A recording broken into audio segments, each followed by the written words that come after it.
Additivity of charge, ये फालतू के टर्म लोग बुक में यूज़ कर देते हैं, है ना, लंबी लंबी कहानी लिखने के लिए। इसका मतलब ये होता है कि जो चार्ज होता है ना, इट फॉलोज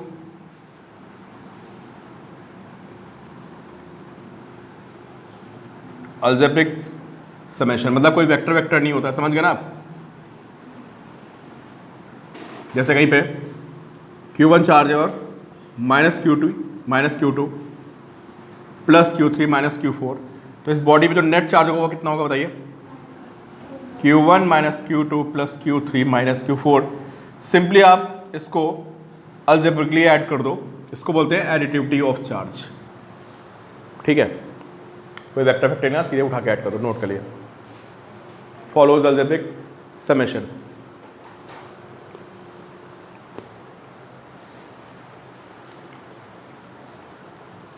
बिल्कुल सही है बेटा, आपने बिल्कुल सही बोला। Charge is additive quantized.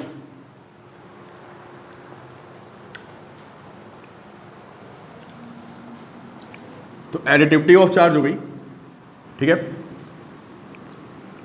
फिर लिखिए आप, अगली प्रॉपर्टी है charge does not follow theory of relativity. Charge, हाँ, charge does not follow theory of relativity. ये फालतू का पॉइंट क्यों बता रहे हैं यार, आपको बताओ, है ना।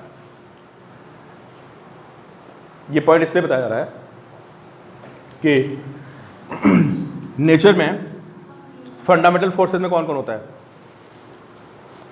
भाई? ग्रेविटेशनल फोर्स एक फंडामेंटल फोर्स है। क्यों? जो नेचर में कौन कौन से फोर्सेस मिलते हैं बताओ? ग्रेविटेशनल फोर्स मिलता है और इलेक्ट्रोमैग्नेटिक, इलेक्ट्रॉन्स में आपस में या मैग्नेटिक, ये सारे फोर्सेस यही हैं। फ्रिक्शनल फोर्स कैसा फोर्स है? इलेक्ट्रोमैग्नेटिक। नॉर्मल एक्शन कैसा फोर्स है? इलेक्ट्रोमैग्नेटिक। मॉलिक्यूलर फोर्स कैसा है? इलेक्ट्रोमैग्नेटिक। सारे फोर्सेस इसी नेचर के होते हैं। या फिर कौन से फोर्स होते हैं? ग्रेविटेशन।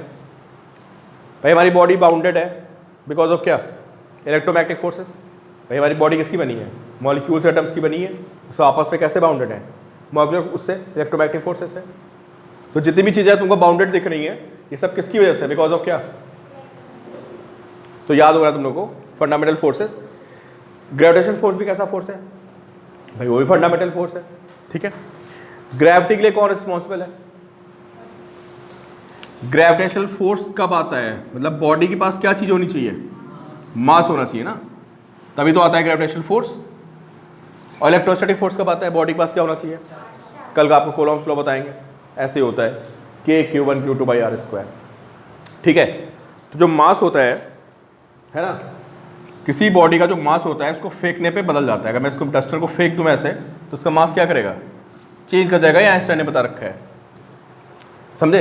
अभी हम इस पॉइंट पे नहीं जाते हैं, क्यों चेंज करेगा, कैसे चेंज करेगा, ये बियॉन्ड स्कोप हो जाएगा।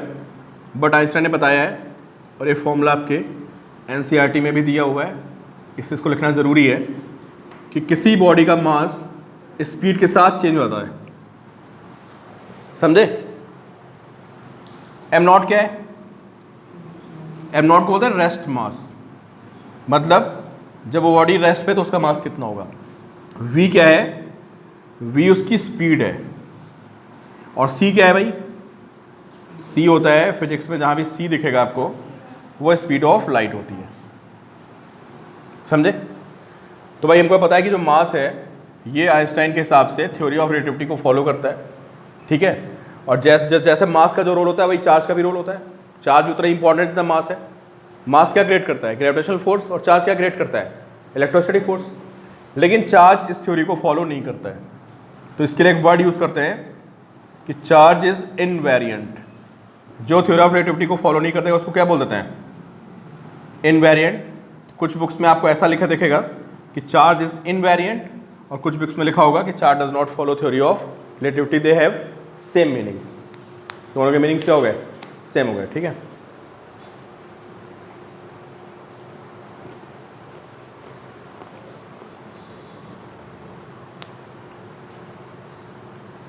ठीक है,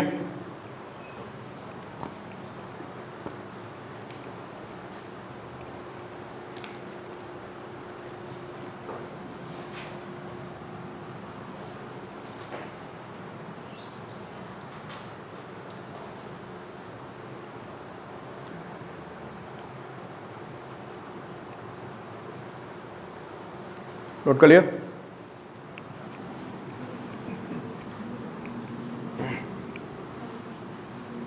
ठीक है, फिर पता क्या होता है, इधर देखो, अगली प्रॉपर्टी है conservation of charge.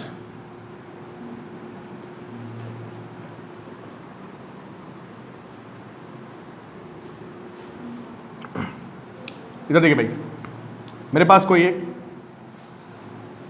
Isolated body है, ठीक है।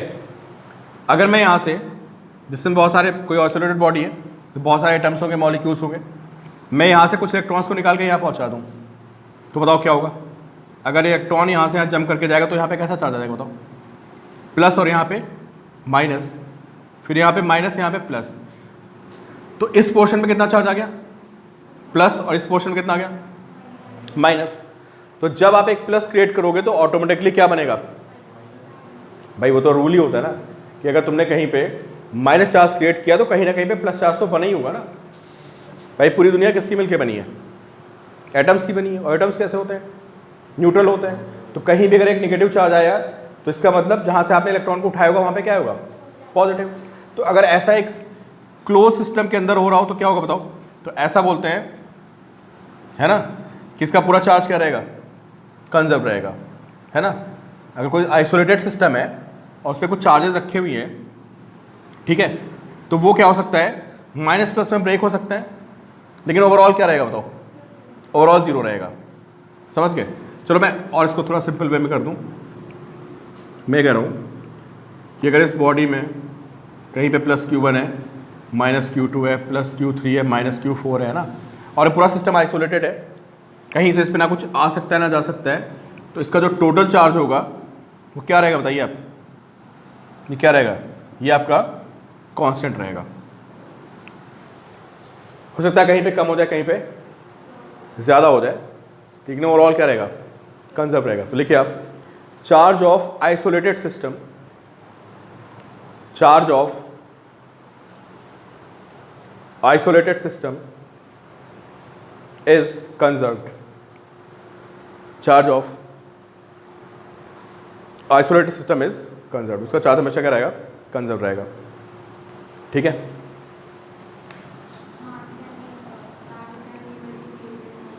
हाँ, और लास्ट सबसे इंपॉर्टेंट प्रॉपर्टी लिखिए आप, चार्ज इज क्वांटाइज्ड।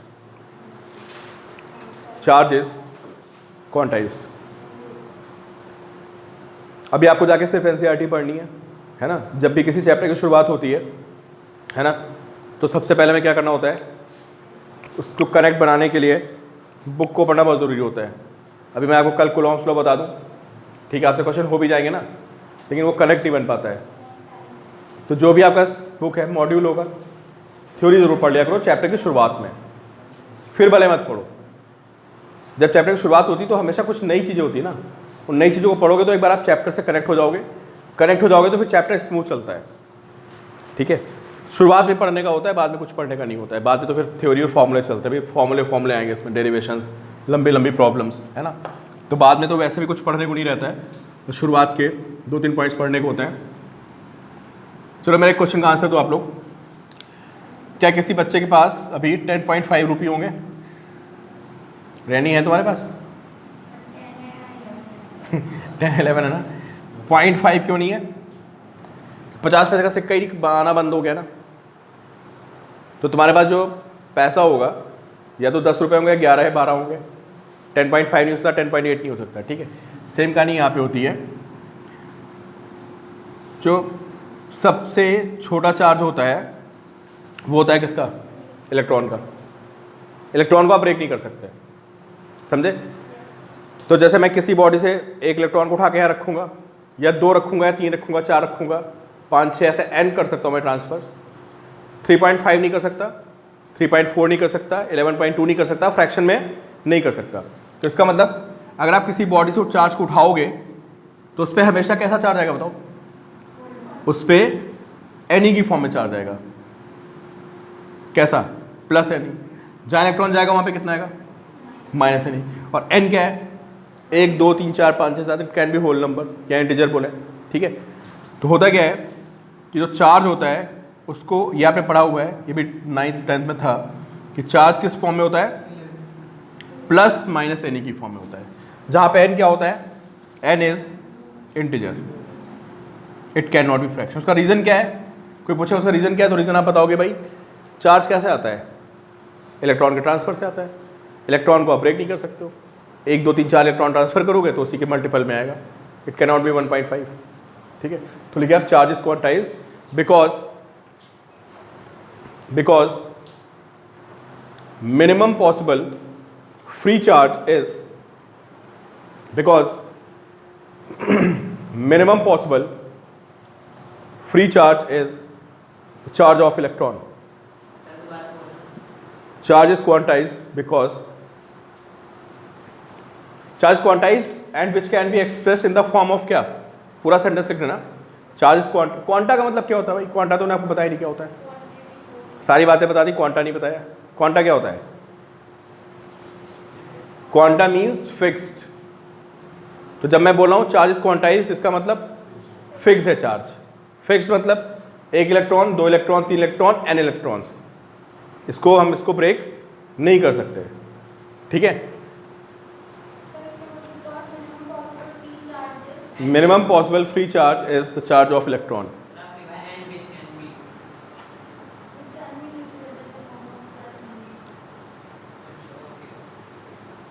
मैंने बोला होगा चार्ज इज क्वांटाइज्ड, है ना, which means it can be express in the form of क्या, प्लस माइनस एनी।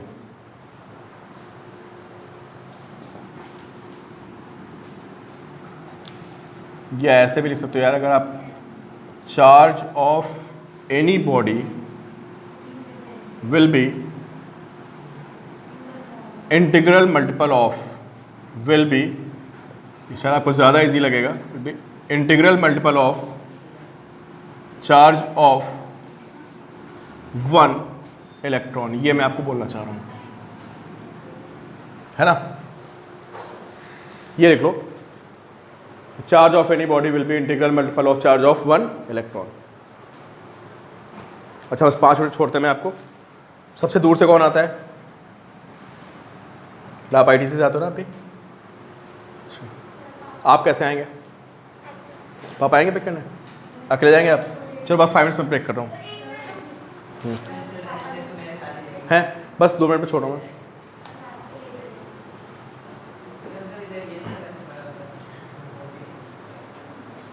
बिल्कुल सही सॉन्ग आपने बिल्कुल सही बताया बेटा।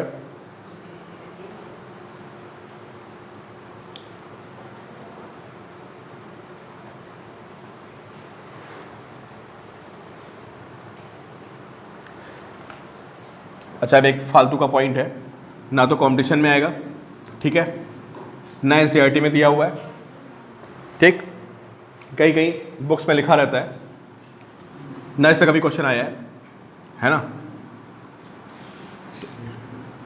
ये है इलेक्ट्रॉन, समझे।